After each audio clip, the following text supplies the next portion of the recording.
Now we're going to talk a little bit about the strategy options and how you actually apply that so that you can be able to set your strategy based on where you need to go. So first and foremost, what we need to have an understanding of, exactly as we've just gone through, is the amount of money you need to be earning on a monthly basis to achieve what we call financial independence. So once you have that figure, and of course, this is a nice little exercise, if you have that written down on a piece of paper, okay, a fresh sheet of paper. So obviously with all of these videos, I urge you, make sure you have your papers and pens. We're going to cover a lot of ground in a very short space of time in this. And although you can keep rewatching these videos as many times as you want, and I highly suggest you do, we're going to cover a lot of ground very quickly. So if you consider, as an example, your financial independence figure is, say, £2,000 a month. What I'd like you to do is I'd like you to write down BTL, or buy to let, equals 250. Now, essentially the reason you're going to do that is because a typical buy-to-let property will give you an income of somewhere around £250 a month. Okay, and this is across the north of the UK. Then I want you to write down HMO, 750. Now, as of the time of shooting this video, and of course things evolve and change in the market, okay, especially with something as volatile as HMOs, okay, a HMO will typically give you in the region of around £750 a month per property. So off the back of that, what I'd like you to do is I'd like you to work out how many buy-to-lets you need to be able to achieve your financial freedom. So very simply, the math would work. You have your £2,000, that's the amount of money you need, whatever your figure is, of course. Okay, and it's £250 a month per buy-to-let. So how many of those do you need to achieve your 2,000, which obviously in this instance would equate to 8. Now, the next exercise you're going to do is how many HMOs do you need to be able to achieve that? Okay, and please feel free to pause this video at any time to allow you to do the exercise, and then you can always pick it back up afterwards. So as I was saying, so the next exercise is how many HMOs do you need? So of course, each HMO giving you 750, that would mean that 3 HMOs, okay, so it's 750 times by 3, which equates to 2,250, would then give you enough properties to achieve your financial freedom. Okay, or sorry, my apologies, your financial independence. Now you have your financial independence in place. Okay, and you'll see that it actually doesn't take a lot of properties. You can sit there and go, okay, brilliant. So that is my initial goal, is to get this number of deals. Now, if you're starting this journey and you already have some funding in place, that's absolutely fantastic, because that means you can go like crackers and just go ahead and start to buy these houses. Please make sure you buy right. I highly urge you, utilize the opportunity that you have there, whether it's properties through the sourcing site, through the team, and so on and so forth. Okay, please do not just go out there and buy something from an estate agent because they say it's good.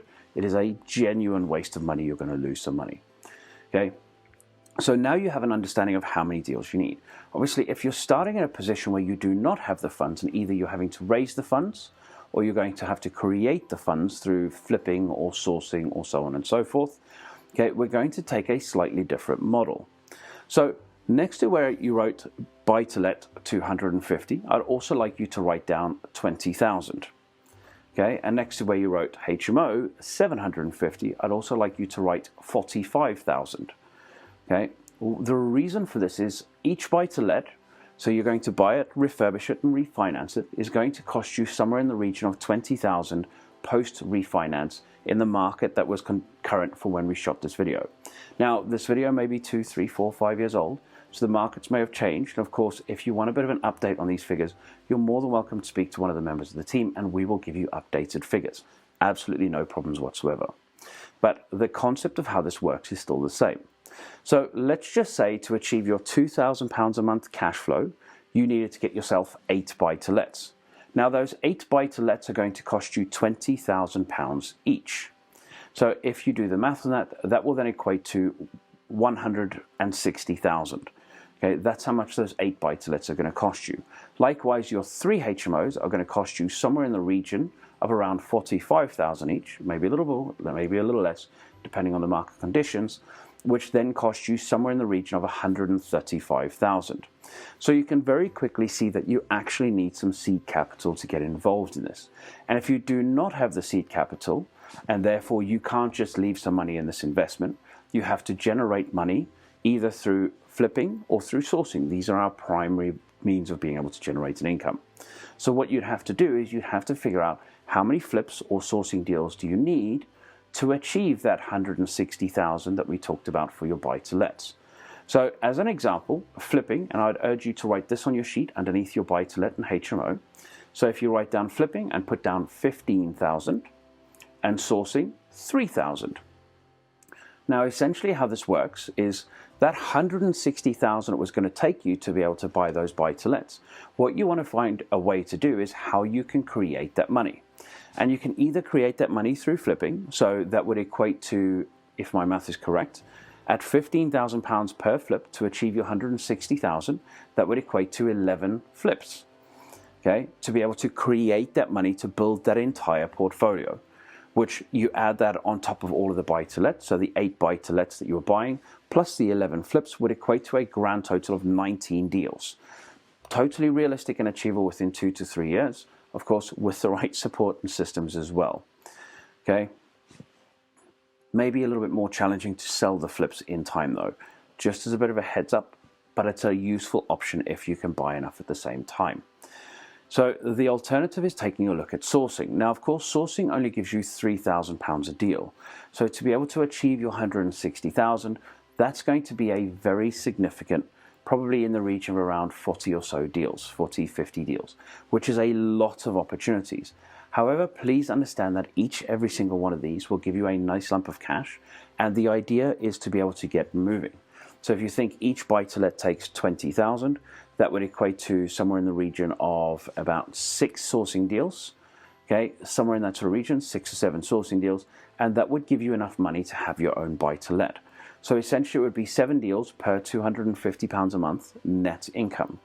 Of course, you're welcome to try and fund the amount of money required for these deals yourself, either borrowed money through friends and family, business partnerships, income from salaries. There's a whole bunch of ways in which you can generate this income.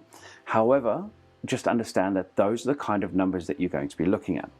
So as part of the exercise of this section, it would be useful for you to then take a look at your actual financial independence figure, take a look at how many buy-to-lets you need, how many HMOs you need to achieve that, and create an amalgamated version. So instead of saying 8 buy-to-lets or 3 HMOs, you might say, well, I'll do 5 buy-to-lets and 1 HMO. Okay, so you only do 6 deals instead of doing 8 deals. Okay, so look for a little bit of an amalgamation. You say, okay, great.